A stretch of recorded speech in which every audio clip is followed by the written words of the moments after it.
Hello viewers, in today's lecture I'm going to cover performance improvement of CPU by the pipelining techniques, different pipelining hazards and hardware and software solutions technique so that the pipeline can reach its maximum potential of speed up. I have started this topic, Introduction to Pipelining Technique, in my previous two videos also. So anybody, if you haven't seen that introduction video, please go through it, and the link of that will be given at the end of this video. So the reason why the pipelining technique works because of instruction level parallelism or ILP. In a pipeline, the complete instruction cycle is divided into several stages, and each stage has different hardware. So, if an instruction is divided into 6 steps or 6 stages, namely fetch instruction, decode instruction, compute operand address, then fetch the operand, then execute instruction and write the operand. If these are the 6 stages, then one complete instruction execution will take 6 cycles. But in pipelining technique, the next instruction doesn't wait for the entire 6 cycles. It can actually feed the instruction in the pipeline in the second stage. Then the third instruction will feed it in the third cycle, etc. So this technique, we have seen how much speed up is possible here. If there was no pipelining, then to complete 9 instruction will take 9 times 6, 54 cycles. Whereas in a pipeline, all 9 instructions are getting over by 14 cycles. So speed up is 3.85 times. Actually, the maximum speed up that can be achieved is number of stages in the pipeline. So it should have been 6. So there are many reasons why that maximum speed up is not possible. In this example, the reason is only pipeline filling and pipeline draining time wastage, which was explained in my previous lecture slide. Please go through them.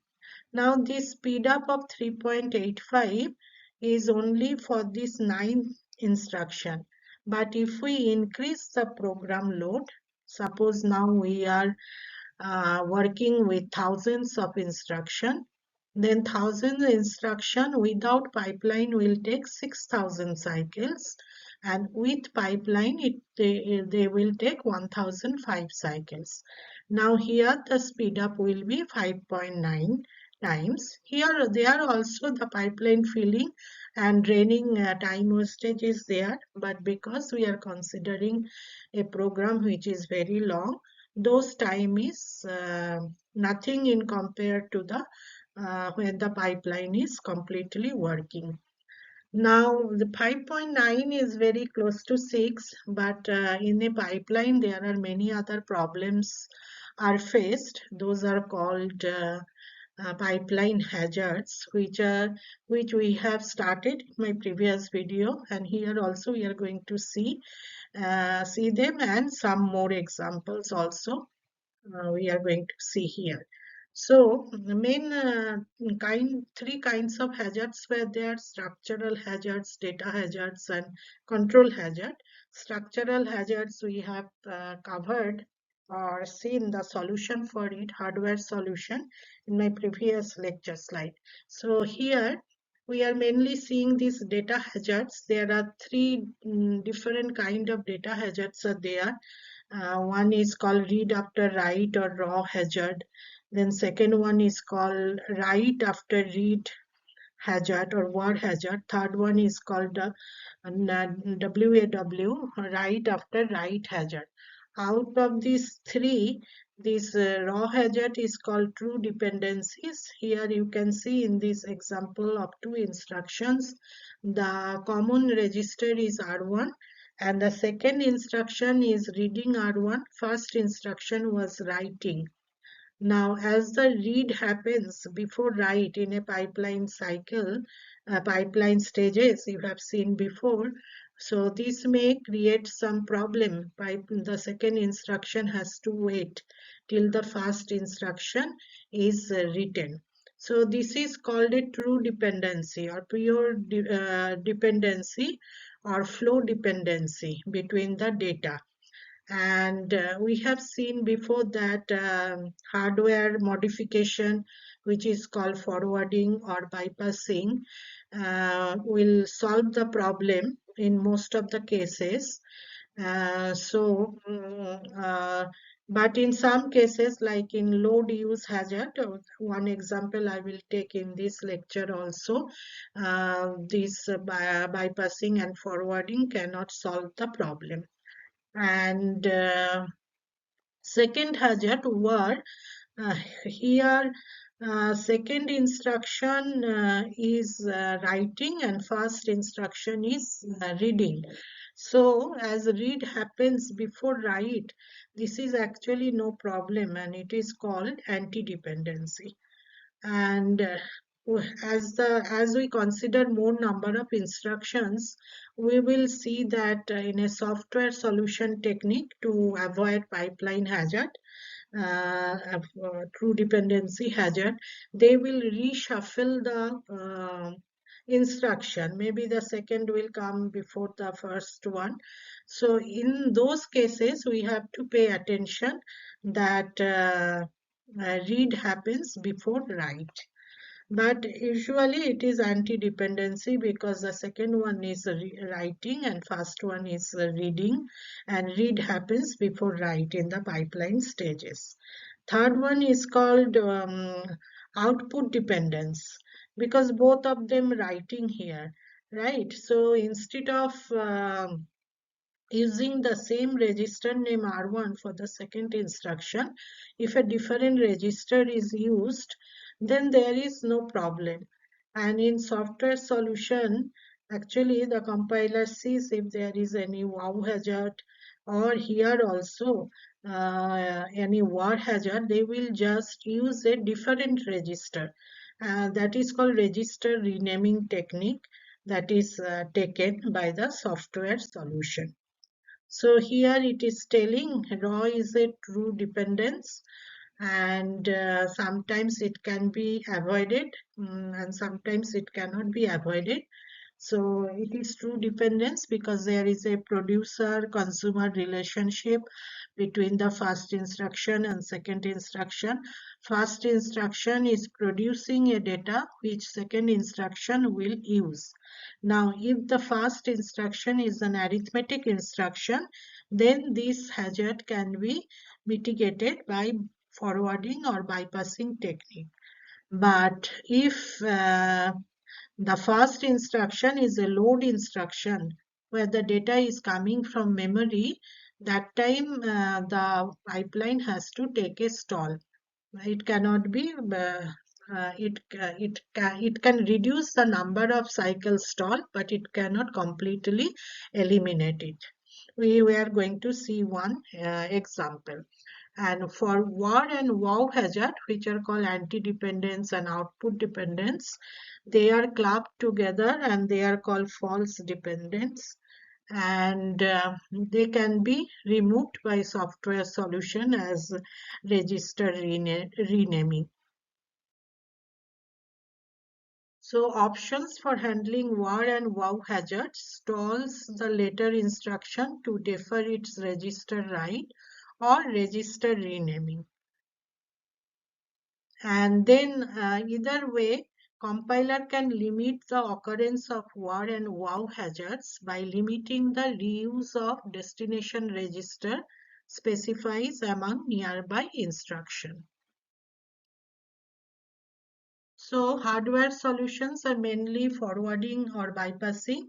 Idea is use intermediate data and do not wait for result to be finally written to the destination register. This I explained before also. Here also we are going to see a few more examples. And two steps for hardware solution. First, you have to detect that there is a data hazard and then forward intermediate data to resolve the hazard. So here is the example of the hardware. So if it is a five-stage pipeline, first stage is instruction fetch, then instruction decode, then execute, then memory access, and then write back. All instruction we are taking MIPS ISA, right? In MIPS ISA, load store instructions are separate and arithmetic operations are separate. If it is arithmetic instruction, they don't need this memory. They will not access the memory, but they will go through this stage also, even if it is just idle here. And these boxes are white and dark because instruction fetch doesn't take the entire time. It can be divided into two halves. And if it is fetching instruction from instruction memory, then in the first half the instruction fetch can happen and something like that. Same for instruction decode. It is reading operands from the register. It doesn't take the entire cycle. It can happen in the first half read and second half write, something like that. And execute cycle takes the entire time, and memory also takes all the time. Write back only happens in half of the time, half of the cycle, but we have seen that instruction decode and write back both happens in the registered file. So read can happen and write can happen at the same cycle because they will be taking only half of the cycle. And that is what is called how to mitigate the structural hazard, which we have seen before. Now see how the forwarding or bypassing is helping these two instruction. Add is a arithmetic instruction and second instruction is a sub. So um, um, dollar $T0 and dollar $T1 will be added and kept into dollar $S0. And the second instruction will be reading this dollar $S0. Now this T1 and T0 and T1 will be added here, right? So it is available, the result is available here. So in the bypassing technique, it will come from here just before the execute cycle of the second instruction. So then if that is the case, then the pipeline does not have to stall for 2-3 cycle, and every cycle there is a new instruction. So that is the idea of forwarding or bypassing. But now we are going to see same raw hazard, but where the first instruction is a load instruction. If load instruction is the producer of the data, because it will visit memory and get the data, so you cannot go back in time to give the data here, right? It has to take one stall. So here it is showing if it is load use hazard, the pipeline has to take one stall. Instead of taking two stall, it still has to take one stall. Okay. So this is what we about the raw hazard, how they are avoided, but sometimes it cannot be avoided by hardware solution also. Now let's see here, there is a bigger problem here.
In this example, you can see 5 instructions are there, and second, third, fourth, and fifth instructions have data dependency with the first instruction on $2 register.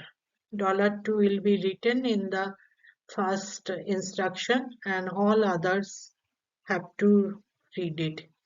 So here it is showing in what cases bypassing is possible. Here, instead of bypassing from the ALU state, it is just showing one example that at the last stage, whether bypassing is possible or not. Now, first instruction cannot bypass the data to the second instruction from the last stage because it cannot go backward. This one is happening in the fifth cycle. First instruction is writing $2 on fifth cycle, and second instruction needs the data in third cycle. So backward you cannot forward. Third instruction also cannot get the data, and fourth instruction, it is possible at the same cycle because this register read and write only takes half of the time of the full cycle. Read can happen in one half and write can happen in one half. So first instruction, if writing in the first half, the fourth instruction can read it in the second half of the cycle. So on the same cycle, forwarding is possible, and any cycle after the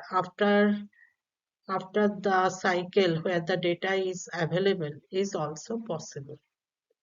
So this example is showing that forwarding is possible only later on in the timeline and not before in the timeline. So now the same thing, the software provides solution for it. So the software solution is to rearrange the code.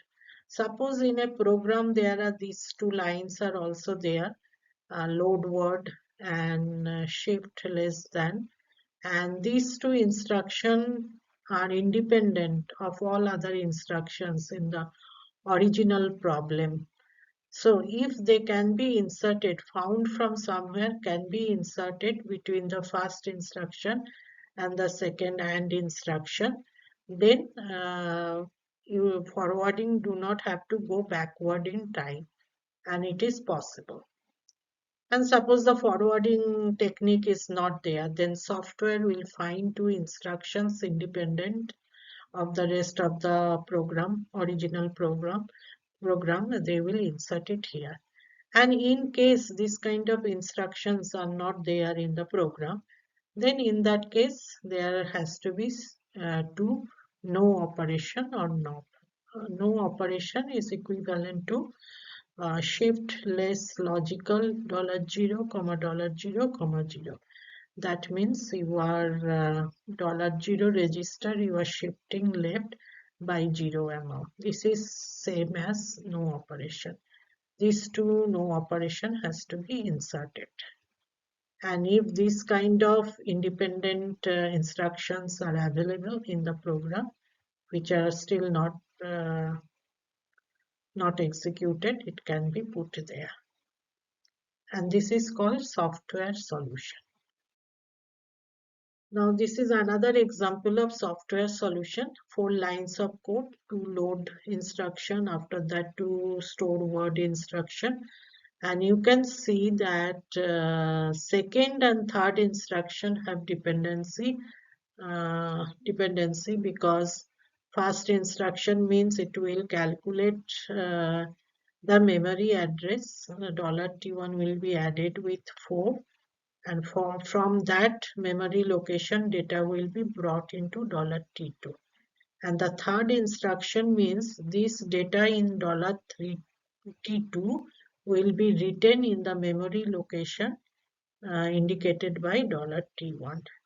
So there is a data hazard is there, and because this one is reading and that one is writing, there has to be some stall in the pipeline, but this can be avoided by rearranging the program. Here you can see if third and fourth instructions are interchanged, then no stall will be needed. So this is the reordered code. So now we are going to come to third kind of hazard in a pipeline, which is called control hazard. This is also called the branch hazard, and this is because of branches in a program. So here you can see these instructions are there, and first instruction issued, then second, now third. Third instruction is a branch instruction, and whether the branch will be taken or not, that will be known only after the seventh cycle, right? So if after the seventh cycle, it is not the next instruction that is needed, it is the branch target instruction that is needed. And suppose branch is taken, then instruction 4, 5, 6, and 7 needs to be flushed from the pipeline. And this is the target branch instruction. Instruction 15 is getting executed. So there are many stalls here, 4 cycles of stalls, because of branch decision is taking place here after the 7th cycle. And this is called control hazard. Let's see their solution for branch hazards. There are many ways it has been tried out to solve this problem, and the names are multiple streams, prefetch, branch target, loop buffer, branch prediction, delayed branching. So what is multiple stream? Uh, when that branch instruction is getting executed, not only the next instruction, even the branch target instruction is fetched and it is executed in a different pipeline. So there will be two pipelines now. For the branch, another pipeline. Prefetch each branch into a separate pipeline and use appropriate pipeline. That is the solution. But this technique leads to bus and register contention, and there is still a penalty since it takes some time to determine the branch target that after the decode stage. So multiple branches lead to further pipelines being needed. And this is a hardware solution and very complex. And the second one uh, technique is prefetch branch target. Target of branch is prefetched in addition to the instruction following branch. Prefetch here means getting this instruction and storing them in the cache. Cache is the memory inside the CPU, so access of that is very fast. And keep target until branch is executed. And this technique is used in IBM 360 computer. Then the third technique is loop buffer. Suppose there is a for loop in a program for I equal to 0 to I equal to 100. A loop is going on. So a buffer is a memory. It is a very fast memory again inside the CPU, and it is maintained by fetch stage of pipeline. It will remember last 10 instructions and check buffer before fetching from memory. It is good for small loops and jumps because the buffer size is small only. It is inside the CPU. And this technique is used in Cray 1 computer. Then fourth technique is branch prediction. Prediction can be done two ways. Branch will never be taken, so the next instruction will be fetched. And second way of predicting is predict the branch will always be taken. So bring the target instruction just after that branch instruction.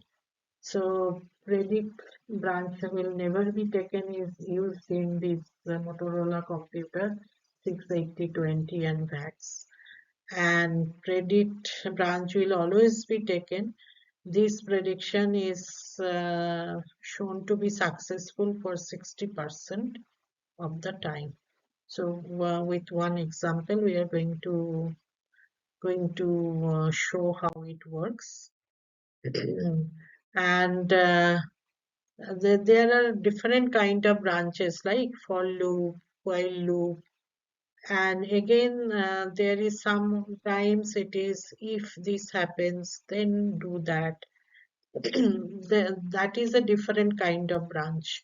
So prediction is different for different kind of branches. So predict by opcode and can get up to 75% of the success.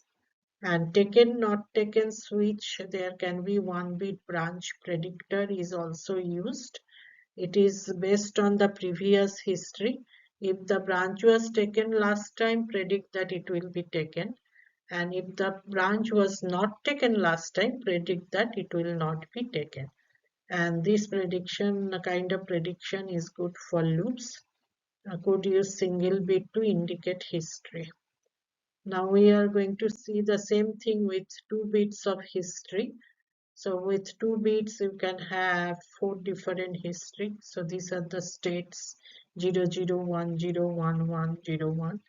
So suppose it is currently in this state 0, 0, which is a predict taken state, and it is predicting that branch will be taken, and actually it was taken, it will remain in the same state. But if the prediction was taken, but it was not taken actually, it will go to 1, 0 state. In 1, 0 also it will again predict that it will be branch will be taken.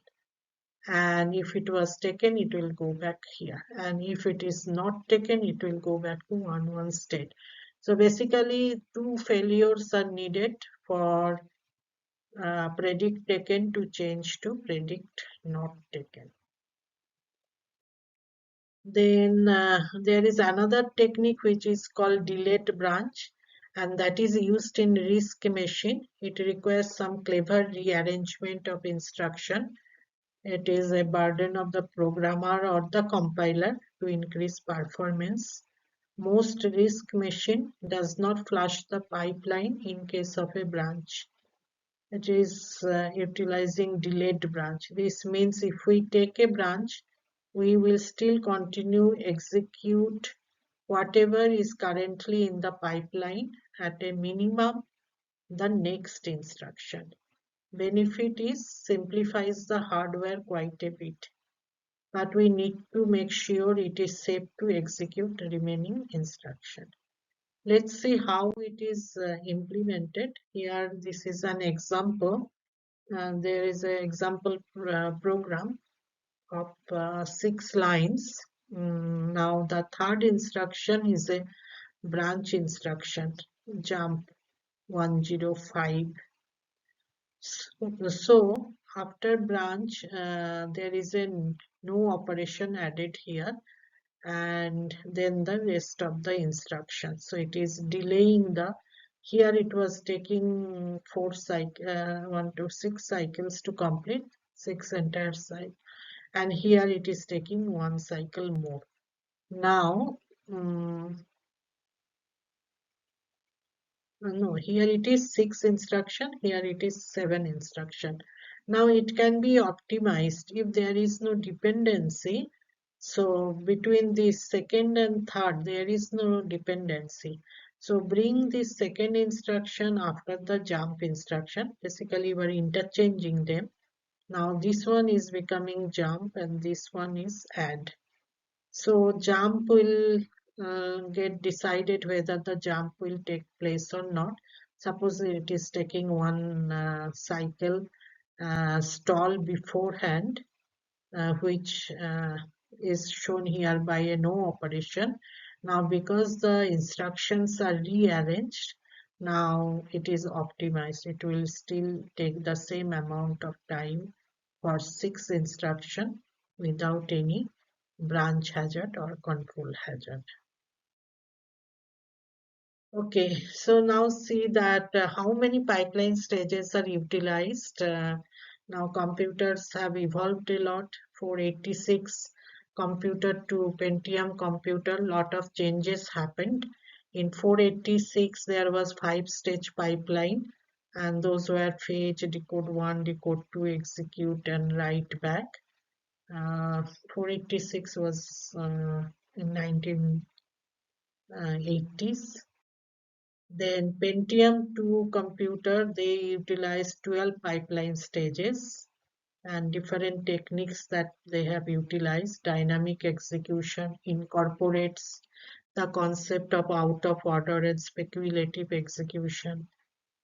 Speculative means that branch prediction. Then Pentium 4 uses 20-stage pipeline. It combines different branch prediction mechanism to keep the pipeline full. Okay, today it is up to this, and in my next video, I'll be covering a new topic. I hope you are enjoying this lecture series. If you have any question, please let me know in the comment section. And please like, share, and subscribe my channel. Thank you.